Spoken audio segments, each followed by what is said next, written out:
You think people like you can serve people like me and still have opinions? The whole diner went quiet. The billionaire's voice had cut through the lunch rush like a glass breaking on the floor. Forks stopped halfway to mouths. A little boy in the corner looked up from his fries. And standing beside table 7, holding a pot of coffee with both hands, was a waitress named Clara Mayfield. Her uniform was faded from too many washes. Her shoes were cracked at the sides. Her hair was pinned back with a clip that had lost half its teeth. But her eyes stayed steady. She did not cry.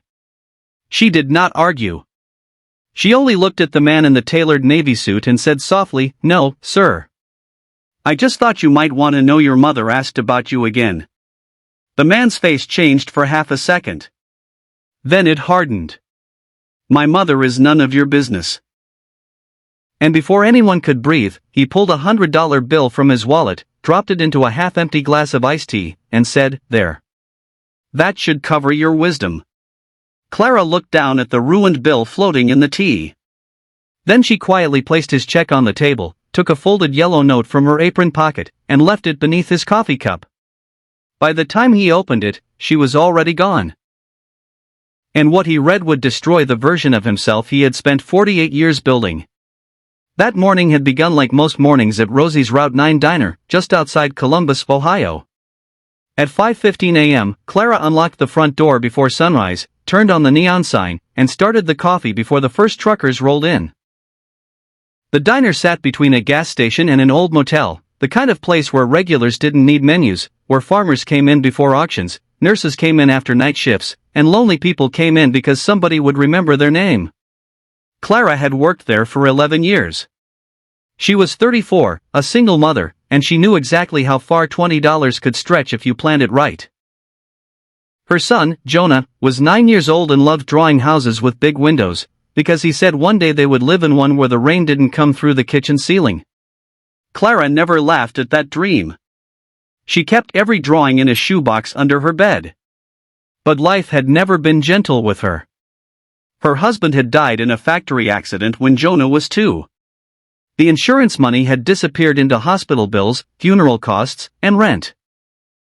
Since then, Clara had worked double shifts, cleaned motel rooms on Sundays, and still found time to sit beside elderly patients at St. Anne's nursing home 3 nights a week. Not because she was paid well.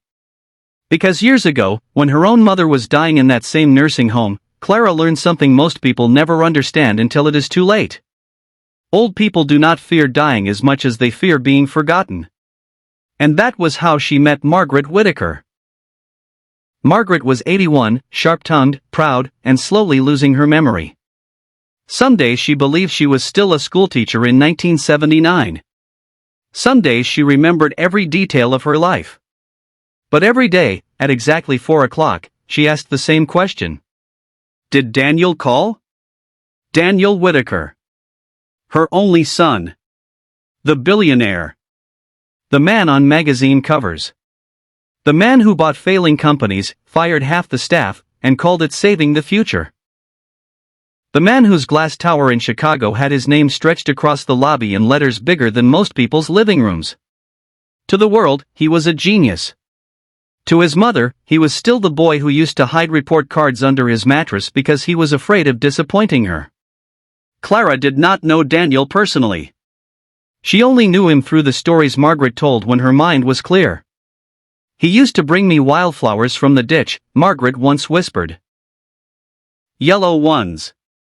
Ugly little things. But he thought they were gold. Then she would smile.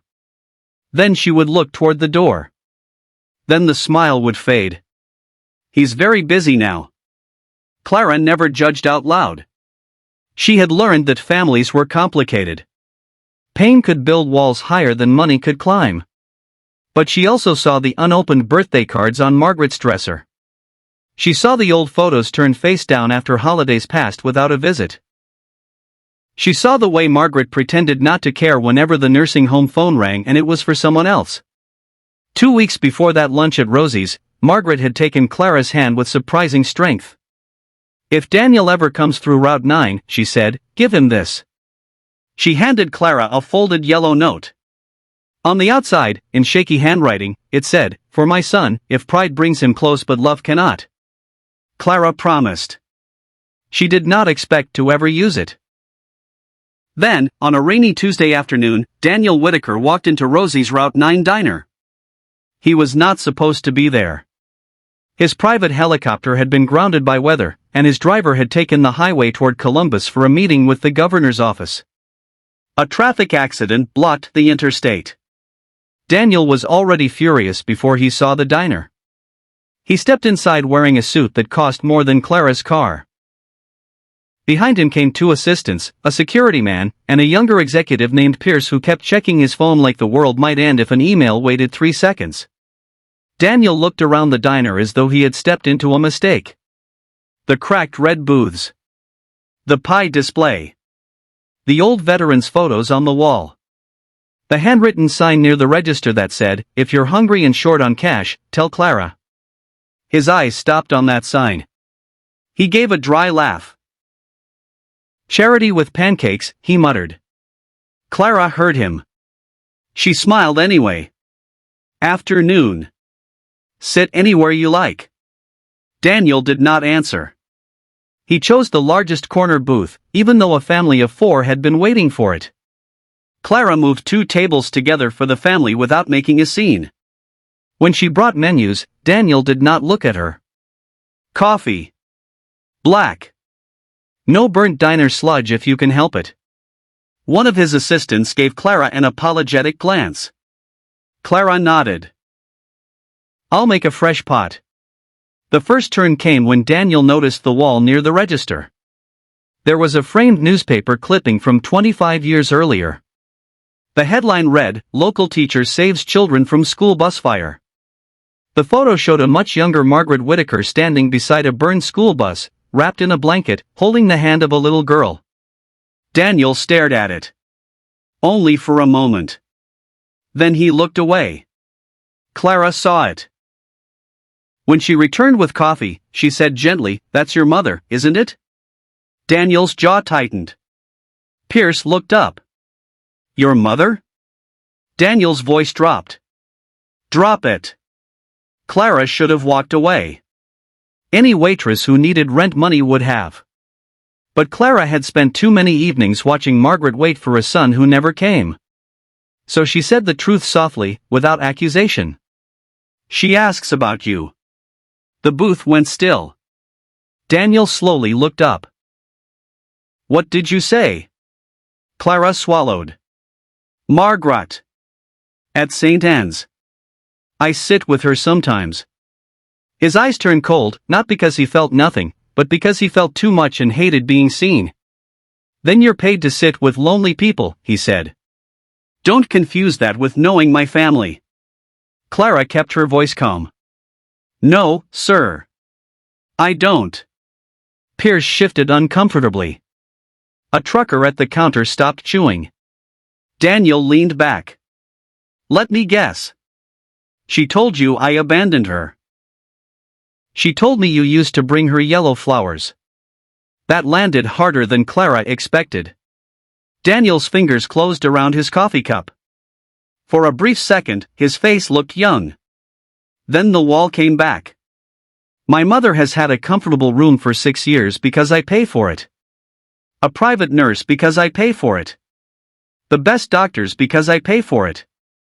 So don't stand there in a $7 apron and lecture me about love." Clara's cheeks flushed. But she did not step back. "Money can pay for care," she said. "It can't sit beside someone when they're scared." The words were not loud. That made them worse. Daniel's face burned with embarrassment, and embarrassment in proud men often comes out as cruelty. He looked around at the watching diner, then back at Clara. "You think people like you can serve people like me and still have opinions?" The whole place froze. Clara's hand trembled around the coffee pot. Daniel saw it. And for one small, ugly moment, he seemed satisfied that he had one. He reached into his wallet, pulled out $100 bill, dropped it into his iced tea, and pushed the glass toward her. "There.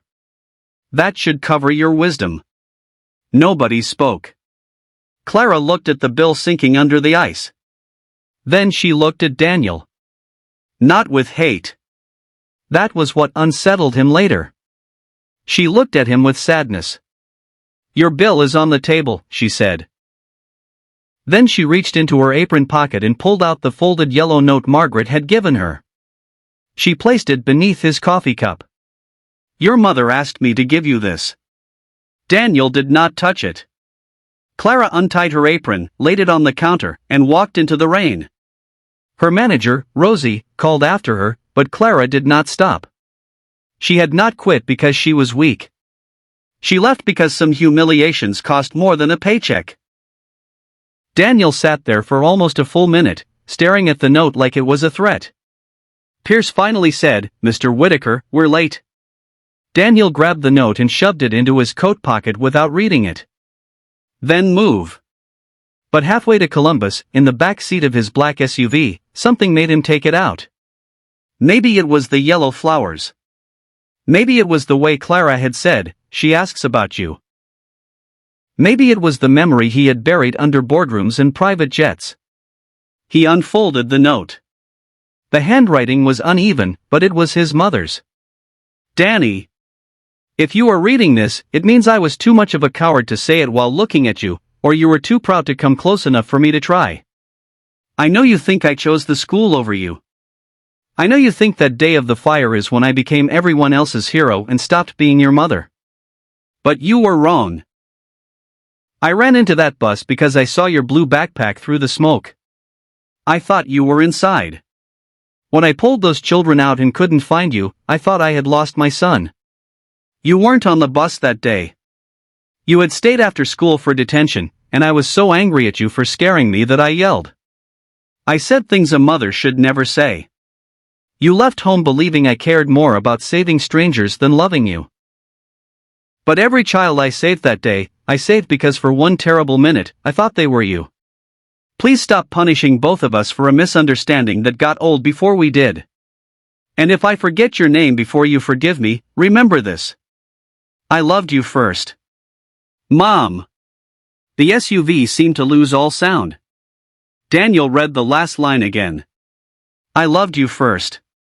His phone buzzed. Pierce was talking about the governor's schedule. Rain streaked across the tinted window. Cars moved around them. The world kept going. But Daniel did not. He was 12 years old again, standing in a hospital hallway, smelling smoke in his mother's hair, hearing her scream at him for getting detention, thinking her anger meant he was unwanted. He remembered that night. He remembered packing a backpack. He remembered promising himself he would never need anyone again. And for 36 years, he had kept that promise so well that he had mistaken loneliness for strength. Turn around, he said. Pierce blinked. Sir? Daniel's voice cracked. Turn the car around. They went first to St. Anne's. The nursing home sat behind a row of maple trees, quiet and beige under the rain. Daniel walked through the automatic doors with the confidence of a man used to being obeyed, but by the time he reached room 214, his steps had slowed. Margaret was asleep in a recliner by the window. A blanket covered her knees. On the table beside her were three things: a Bible, a cup of cold tea, and a small jar of yellow wildflowers. Daniel stopped breathing. Clara had brought them. He knew it before anyone told him. He sat beside his mother's chair. For the first time in years, he did not check his phone. Mom, he whispered. Margaret stirred. Her eyes opened slowly, cloudy and uncertain. She looked at him for a long moment. Then she smiled. Not the polite smile she gave nurses. The real one. Danny? Daniel covered his mouth with his hand. Yes. Margaret reached for his face like she was afraid he might disappear. You got so tall. He laughed and cried at the same time. I'm sorry, he said. Margaret frowned softly. For what? For not calling. For believing the worst. For turning money into a wall. For letting a waitress love his mother better than he had. But all he could say was, "For taking so long." Margaret patted his hand. Then, with the strange mercy of fading memory, she said, "You're here now." That should have been the ending. But justice had not yet arrived. Because Clara Mayfield went home that afternoon to find an eviction notice taped to her apartment door. She stood in the hallway with rain in her hair while Jonah read the paper over her shoulder. "Mom," he whispered, "do we have to leave?" Clara pulled the notice down and forced a smile. "Not tonight." But her hands shook. Her landlord had sold the building to a development company. Everyone had 30 days. Clara had been trying to find another place, but deposits were impossible when every paycheck was already promised before it arrived. By 6 o'clock, Rosie called. "Clara, honey, there's a man here asking for you." Clara closed her eyes. "Tell him I'm not coming back. It's not about the job." Clara almost hung up. Then Rosie said, quieter, "It's Daniel Whitaker." Clara returned to the diner because she needed her last paycheck, not because she wanted an apology. When she walked in, Daniel was sitting at the same booth. No assistants. No security. No performance. Just a man in an expensive suit holding a coffee he had not touched. The diner went quiet again, but this time the silence felt different. Daniel stood. Clara stayed near the counter. "If you came to offer me another wet $100, she said, "I'm not interested." A few people looked down to hide their smiles. Daniel accepted that. "I deserve that." Clara did not soften. "I'm not here to make you feel better, Mr. Whitaker." "I know." He took a breath. "I read the note." Clara's face changed, just slightly. "She wanted you to." "I went to see her." Clara looked away, blinking once. "Good." That one word carried more forgiveness than he deserved. Daniel reached into his coat. Clara stiffened, expecting money. But he pulled out the ruined $100 bill, now dried and wrinkled. "I kept this," he said. "Not because it matters. Because I need to remember what I look like today." Clara said nothing. Daniel placed it on the table. Then he did something no one in that diner expected. He looked around the room, at the truckers, the nurses, the family in the booth, Rosie behind the counter. And he said, loud enough for everyone to hear, "I humiliated this woman in public, so I'm apologizing in public." Clara's throat tightened. Daniel turned back to her. "You showed my mother kindness when I gave her money and called it love. You told me the truth when it would have been easier to stay quiet. And I punished you for making me feel ashamed." His voice shook. "I am sorry." Clara wanted to stay angry. Part of her did. But she had seen too many people wait until funerals to say words like that. So she nodded once. Apology accepted. Daniel looked relieved, but Clara raised a hand. "But that doesn't mean what you did was okay."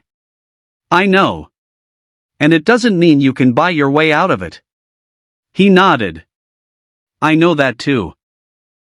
But Daniel Whitaker was still Daniel Whitaker. When he decided to fix something, he did not think small. The next morning, Clara learned the development company that bought her apartment building belonged to a Whitaker subsidiary. By noon, every tenant received a letter. The sale was cancelled. The building would be renovated without evicting residents. Rent would be frozen for 3 years. A tenant repair fund would be created, and any family displaced during repairs would be housed at company expense. Clara was furious at first. She called Daniel directly from Rosie's office.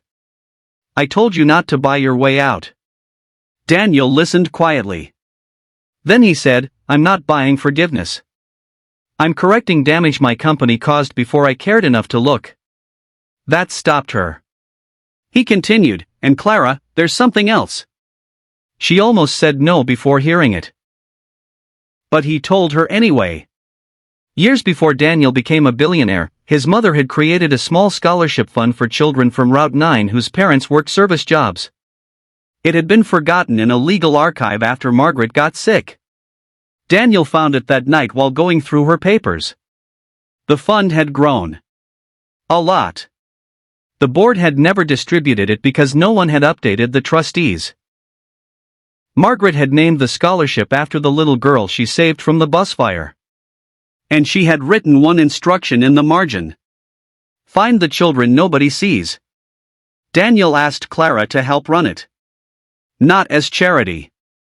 As director. A real salary. Real authority. Real work. Clara laughed once, bitter and surprised.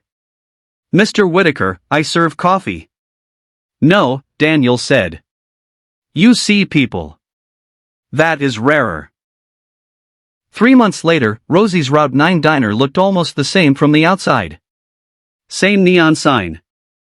Same pie display. Same farmers, nurses, truckers, and families. But beside the register was a new framed photograph. Margaret Whitaker sat in the center, holding a small bundle of yellow wildflowers. Daniel stood behind her chair with his hand on her shoulder. Clara stood beside them with Jonah, who was grinning so wide it looked like his face could barely hold it. Under the photo were the words. The Margaret Whitaker Promise. For the children nobody sees. Jonah became the first student in the program. Then came a dishwasher's daughter who wanted to be a nurse. Then a mechanic's son who wanted to study engineering. Then a motel maid's granddaughter who had been filling out college forms on a cracked phone in the laundry room. Daniel visited his mother every Sunday after that. Some days she knew him. Some days she didn't.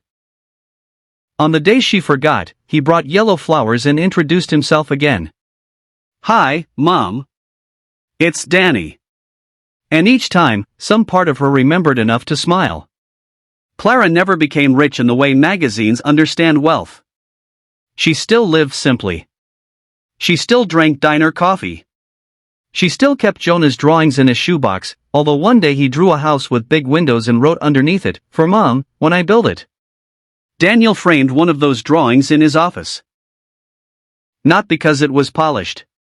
Because it reminded him that the people we overlook are often carrying the dreams we once had before the world taught us to hide them. Years later, when Margaret passed away quietly in her sleep, Daniel found one last note in her Bible. It was not addressed to him. It was addressed to Clara. Thank you for keeping my son's heart warm until he came back for it. At the funeral, Daniel read that line aloud and could barely finish. Clara sat in the front row with Jonah, tears running down her face. After the service, Daniel walked outside the small white church and saw yellow wildflowers growing along the fence. Ugly little things. Bright as gold. He picked one, smiled through his tears, and placed it in his coat pocket. Because in the end, a waitress did not change a billionaire with anger. A mother did not bring back her son with money. And a note did not fix everything by magic. What changed everything was the truth. The truth that love can be misunderstood. Pride can waste years. Kindness can come from people the world looks down on. And sometimes, the person serving your table may be carrying the message that saves your life.